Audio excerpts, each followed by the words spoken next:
Hello and good evening viewers, कैसे हैं आप लोग। स्वागत है आपका शेयर बाजार ज्ञान की एक और वीडियो में। और इस वीडियो में हम बात करने वाले हैं आज के इवेंट के बारे में। बहुत ही इम्पोर्टेंट इवेंट है। आज रात को 12 बजे अमेरिका में फेड की मीटिंग के बाद में रेट हाइक्स होने हैं।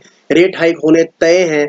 कितने रेट हाइक होंगे और उसका क्या इम्पैक्ट पड़ेगा मार्केट्स के ऊपर में, इसके बारे में हम आज चर्चा करेंगे इस वीडियो के अंदर में।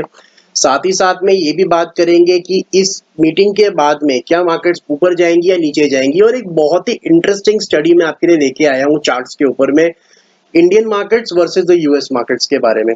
तो अगर आप लोग चैनल पे नए हैं तो चैनल को प्लीज सब्सक्राइब कर दीजिए। शुरू करते हैं अपना analysis on the today's meeting. तो आज जैसा कि हम जानते हैं कि फेड की मीटिंग है और लास्ट मीटिंग के अंदर में इन्होंने 75 बेसिस पॉइंट्स की बढ़त ऑलरेडी करी थी अपने इंटरेस्ट रेट्स में।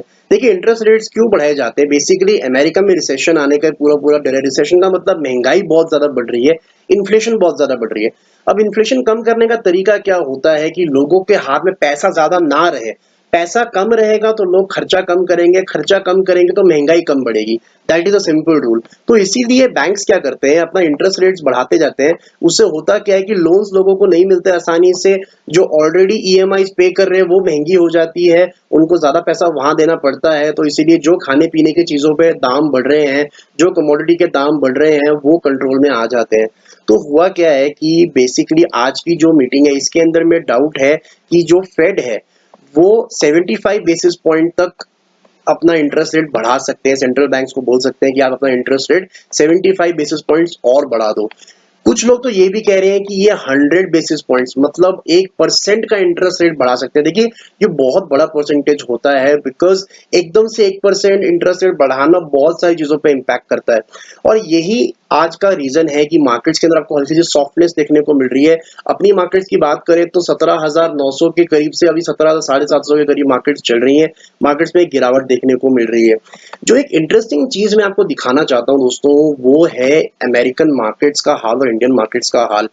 मेरा ये मानना है कि आज का दिन मेक और ब्रेक होगा। ये सब बोल रहे हैं, सबको पता है कि आज का दिन डिसाइड करेगा कि कल से मार्केट किस डायरेक्शन में जाएगी।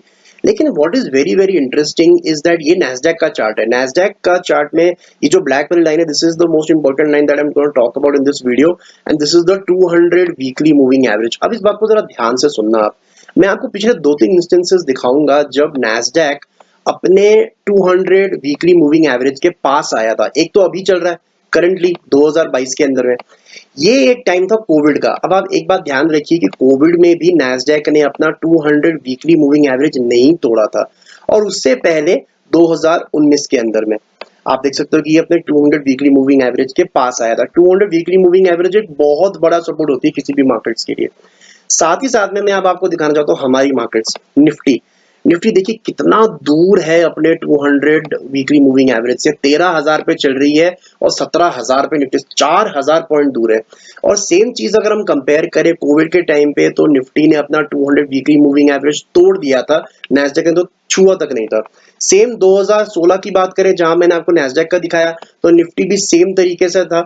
बिल्कुल टच करते के टाइम नीचे आया और ऊपर चला गया उसके बाद। सो दिस इज वन इंस्टेंस जहां पे Nifty was with Nasdaq. This is one instance जहां निफ्टी ने अंडर परफॉर्म किया था नैस्डैक। और इस टाइम पे निफ्टी बहुत ज्यादा आउट परफॉर्म कर रहा है नैस्डैक को, यूएस मार्केट्स को। हमारी जो इकोनॉमी है वो हमेशा यूएस मार्केट के साथ साथ चलती है, उसके नीचे चलती है, कभी भी उसके ऊपर नहीं चलती है। I can't remember the last time हमारी मार्केट्स ने ऐसा आउट परफॉर्मेंस दिया था। अब इसका मतलब क्या है, देखिए अगर आज जो एक्सपेक्टेशन मार्केट्स लेके चल रही है, मैं अमेरिकन मार्केट्स की बात कर रहा हूँ, इंडियन मार्केट्स की बात नहीं कर रहा हूँ, बिकॉज इंडियन मार्केट्स वैसे ही रिएक्ट करेगी जैसे अमेरिकन मार्केट्स करेंगी। अगर जैसे इतनी गिरावट ऑलरेडी नैस्डैक के अंदर में आ चुकी है, 16,000 से नैस्डैक अभी 11,800 में चल रहा है, लगभग 30% ऊपर से करेक्ट हो चुका है, राइट। तो अगर यहाँ पे मार्केट एक्सपेक्टेशन के हिसाब से रेट हाइक हुआ, तो मुझे कोई डाउट नहीं है कि ये मार्केट यहाँ से ऊपर जा सकती है नैस्डैक की, बिकॉज ये एक सपोर्ट के ऊपर है। एक बात आपको और ध्यान में रखनी है कि नैस्डैक के अंदर में मोस्टली आईटी स्टॉक्स हैं। और अगर आप हमारा आईटी इंडेक्स निकाल के देख लोगे तो ये हमारा आईटी इंडेक्स का चार्ट है। नैस्डैक का चार्ट और आईटी इंडेक्स का चार्ट काफी हद तक सिमिलर है। 16,000 से 11,000 नैस्डैक आया है, तो हमारा आईटी इंडेक्स 39,000 से 26,000, 30% की करेक्शन यहाँ पे भी मिल चुकी है। बिल्कुल सिमिलर चार्ट है। तो अगर स्ट्रीट की एक्सपेक्टेशन के हिसाब से अगर मार्केट यहाँ से रिवर्स कर गई अमेरिका की, तो अब आपको निफ्टी में नए हाईज देखने को मिलेंगे। ये आप मेरी बात लिख लीजिए, मान लीजिए। और अगर स्ट्रीट की एक्सपेक्टेशंस मैच नहीं हुई और नैस्डैक यहाँ से नीचे गिरा, तो नैस्डैक तो थोड़ा बहुत गिरेगा नीचे, because they have a very strong support at the 200 weekly moving average. हमारे को नीचे आने के लिए बहुत जगह खाली पड़ी हुई है। So this is going to be a very important day. अगर नैस्डैक यहाँ से इंप्रूव हो गया, तब आपको यहाँ से नया हाई देखने को मिलेगा, अदरवाइज आप नीचे की तरफ आएंगे। और मैं पिछले 3-4 दिन से जितनी भी वीडियोस बना रहा हूँ, मैंने किसी के अंदर में भी किसी भी स्टॉक पे कोई ब्रेकआउट की खबर नहीं बताई है, बिकॉज मैं यही आप लोगों को बताना चाहता हूँ कि आप कोई नई पोजीशन मत लीजिए, डिलीवरी कैरी मत कीजिए। एक बारी जो है ट्रेंड पूरा क्लियर हो जाने दीजिए, किस तरफ मार्केट जा रही है, फिर आपको बहुत मौके मिलेंगे दोबारा री एंटर करने के लिए।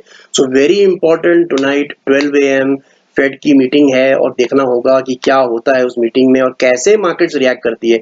मीटिंग में कुछ भी हो, रेट हाइक होना तय है, कितना रेट हाइक होगा वो बाद में पता चलेगा, और मार्केट्स कैसे रिएक्ट करती है, specially the American markets, that is what we are going to look forward to. तो दोस्तों, ये था मेरा video on the Fed meet. बहुत इंपॉर्टेंट दिन है, लेट्स सी व्हाट हैपेंस। अगर आप लोग चैनल पे नए हैं तो सब्सक्राइब कर लीजिए, ताकि रोज आने वाली वीडियोस आपको लगातार मिलती रहे। मैं मिलूंगा आपसे अपनी अगली वीडियो में, तब तक आप अपना ख्याल रखें and all the best guys.